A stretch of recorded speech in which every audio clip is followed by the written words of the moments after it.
The fascination with serial killers and true crime is unprecedented. Just ask Jenn, who watches How to Hide Your Husband's Body on the ID channel on repeat. Not a real thing. Americans' twisted obsession began with Jack the Ripper. While the murders were taking place in the Whitechapel district of London, England in 1888, speculation in both England and United States newspapers grew, transitioning into pop culture where dime novels and crime fiction theorized that the Ripper could be American. Although the term serial murder had been around since the 1960s, it was not used with any regularity until the 1970s by law enforcement. That would all change in October of 1983 when the Justice Department held a news conference to discuss the research that the FBI had been conducting into serial murders for years. Here in the States, we have tended to glorify serial killers with books, TV series, documentaries, and films, but the first serial killer film was not here in the States. Instead, it was a German thriller where Hans Becker, a serial killer who preys on children, becomes the focus of a massive Berlin police manhunt in the film M. Since then, there have been countless films about serial killers that have hit the big and small screen all around the world. Here are 5 serial killer films that will disturb you that you may not have, or probably, heard of.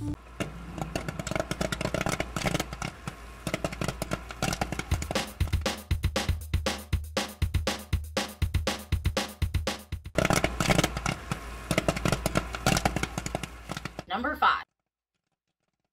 Set in the 1980s, Frozen Ground was inspired by the real-life serial killer known as the Butcher Baker. In a seedy town in Alaska, teeming with strip clubs, drug addiction, prostitution, and where runaway girls often go missing with no one looking for them, Anchorage, Alaska is the playground for serial killer Robert Hansen, played by John Cusack. Our film opens with the discovery of one of his victims found alive, handcuffed in a motel room.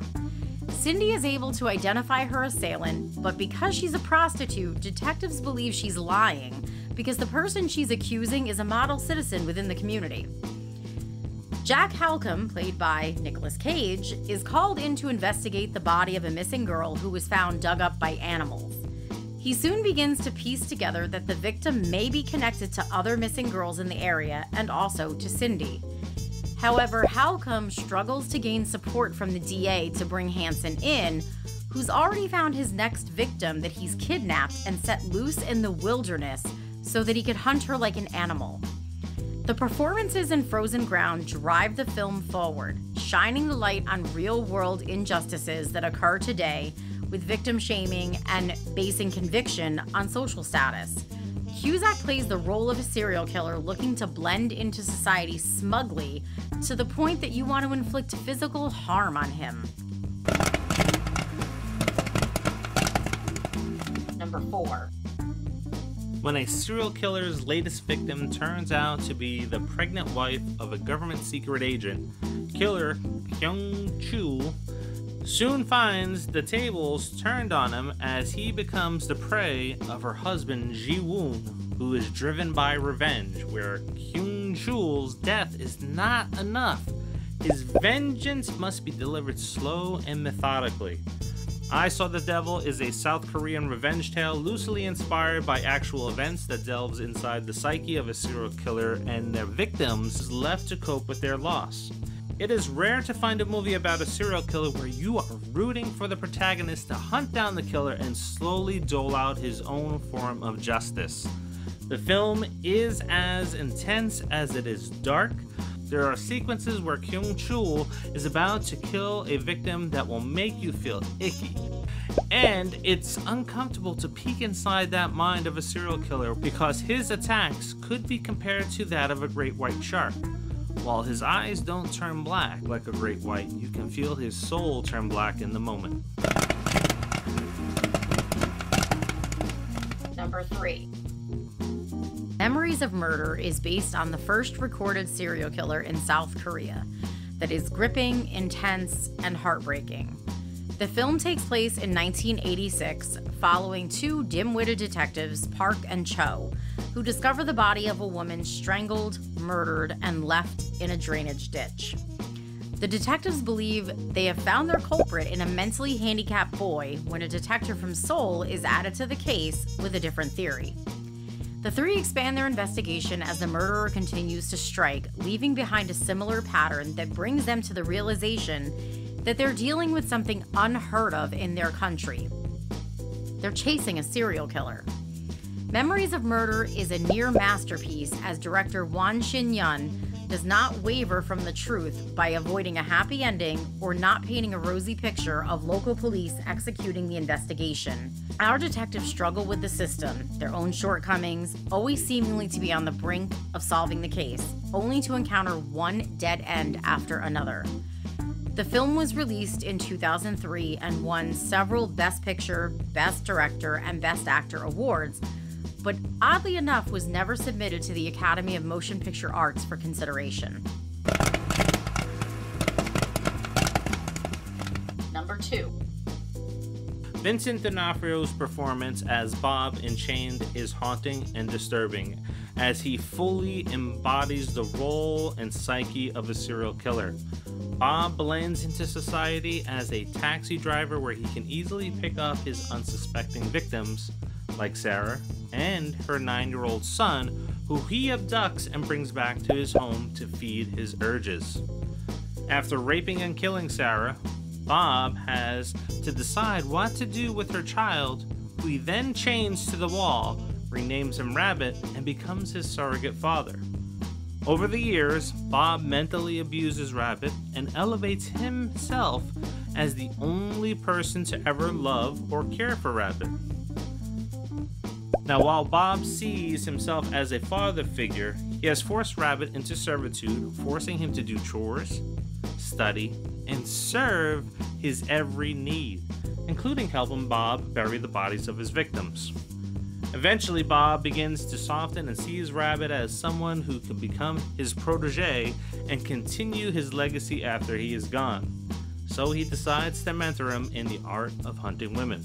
By the end of the film, you will feel dirty as Jennifer Lynch delivers a film that makes the viewer a helpless spectator watching Rabbit's innocence being raped over time, and despite how uncomfortable you become, you can't help not turning away. Number 1. If you plan to watch a few of these films on our list, we recommend that you put some space between Chained and our next entry on the list, The Clove Hitch Killer. Similar to Chained, it delves into the mind of a serial killer and their primal urges that they succumb to. Dylan McDermott plays Don Burnside, a wholesome family man who is a pillar of his community, a leader at the church and Boy Scouts, in a small, tight-knit community in Kentucky. A town still haunted by a series of murders from 10 years prior. A past that is about to be resurrected after Don's son, Tyler, begins to stumble upon clues that his father may be hiding a secret in his shed, tying him to the murders. Tyler confronts his father, who's able to explain how he's wrong, but sows the seeds of distrust between them, creating tension in how they will work around each other to find and hide the truth of Don's past. This tension spills off of the screen and creates suspense as you don't know what lengths Don will go to protect his secret, even if it means leading his son deep into the woods to deal with the past and leave it buried there. Wow, some of the movies just missed our list, like Creep. But, you know, I can only deal with feeling so dirty from watching some of these movies. You know, you have Creep out there, there's the movie Bundy that came out in the early 2000s. They'll all just leave you with that feeling. It's like, oh, yeah. I gotta go take a shower, a hot one, and maybe stab my eyes out. Yeah, or wash them with bleach. One of the two, maybe both. Yeah. You have some great films here on this list, and wow, oh wow, right? There is a chunk of movies that are out there in the serial killers subgenre of horror that are just so amazing. You know, Portrait of a Serial Killer. I mentioned Creep already. There's this other Korean film out there called H, and then you have the ones that we put on our list. I Saw the Devil is just mind-blowing because unlike all of the other films, including the ones on this list, you're into it. Like it's got a lot of action into it. You're like I said, you're rooting for this person to track down the serial killer, kill him, torture him, and do all these bad things to him. Oh, well, he does torture him. Oh my goodness. Yes. He toys with him. It's like a game of cat and mouse. And you don't know if it's ever gonna end. Yeah, a lot of these movies were inspired by actual events. Memories of Murder, that was recently solved a few years ago. And I was kind of blown away. First serial killer ever in the 80s? Like, wow. Yeah, he was finally caught 30 years after the murders and 16 years after the film was released. So that's crazy to think. But there's so many things that have been getting solved recently, like so many years, decades later. It's very strange. But I think that DNA has a lot to do with it. You know, as far as like people getting like those DNA kits sent home or whatever, and then it's like all of a sudden it's like, oh my god, guess what? You're related to a serial killer. Fun stuff. How crazy is that, huh? Yeah. Like they come knocking on your door and they're like, oh yeah, you took a DNA test? Yeah, okay, well someone you're related to is like a sexual predator or a serial killer. It's like, well, fuck. Kinda sorry I took that test now. Yeah. I did do one of those tests. I'm glad no one's knocked on my door. Now, Chained, Vincent D'Onofrio, highly underrated. I know now a lot of people are talking about him because he plays Kingpin in the MCU, but he's done so many other things. He is just, wow, he's just amazing. The guy is just a genius. I wonder how long it took him to unwind from that character. Because of all the people in this list here, he went deep. I mean, he went really deep into that character. Yeah, so he's a method actor. And a lot of people, I think, don't realize that because I don't think that they watch a lot of his other stuff. Like, you know, they're like, oh, he's Kingpin. Okay, but he's so much more. And this movie, he made me feel very dirty. Yeah, and it's just like Dylan McDermott in The Cleave Killer. Another one where he doesn't go to the lengths that D'Onofrio did in Chained, but he still makes you feel uncomfortable. Yeah, I think it's because he's like Mr. Perfect, right? Like he has like a normal job and he's involved in his kids' extracurriculars and he's got a wife and, you know, he's got like the house with the white picket fence. I don't know if they had a white picket fence, but you get what I'm saying. You know, he just had like that normal lifestyle going on that it's like even creepier because you knew what was like hiding underneath all of that. Whereas Vincent D'Onofrio in Chained, he had a job as a taxi driver, but in no way did he come off as like this model citizen or, you know, anything like that. So, I mean, he was like the dirty guy, like he, you know, but he, yeah, he made me feel really dirty. It was really hard to watch him, especially like being a rapist. And I often wonder with some of these actors when they go so method in these roles, like how do they feel having to do those things? I can only imagine. Yeah.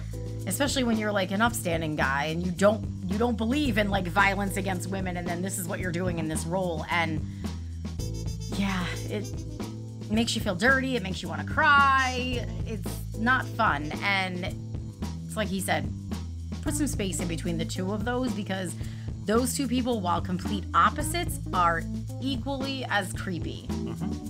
So what movies would you include on your list? Let us know by dropping that in the comments. Yeah, so what's on your list? Because I'm always willing to check out serial killer movies. I'm a little obsessed. There is over 500 of them out there. I'm not going to be sitting through watching all of those. It's probably really scary to him, like when there's something that comes on TV and I'm like, oh, that's the murder of that person. And he just kind of looks at me because, like, I know their name. I'm not sure if that's normal, but we'll see. Yep, how to hide your husband's body. It's not a thing! Anyway, don't forget, there's a couple things that you need to do. Like, share, comment, and subscribe. Watch videos, win stuff. We appreciate you for watching this video. We appreciate you for subscribing. It takes less than 20 seconds to do all of those things, and it helps us out a great deal. And that's how we get to give away free stuff. So, until the next Pop 5, see ya. Yeah.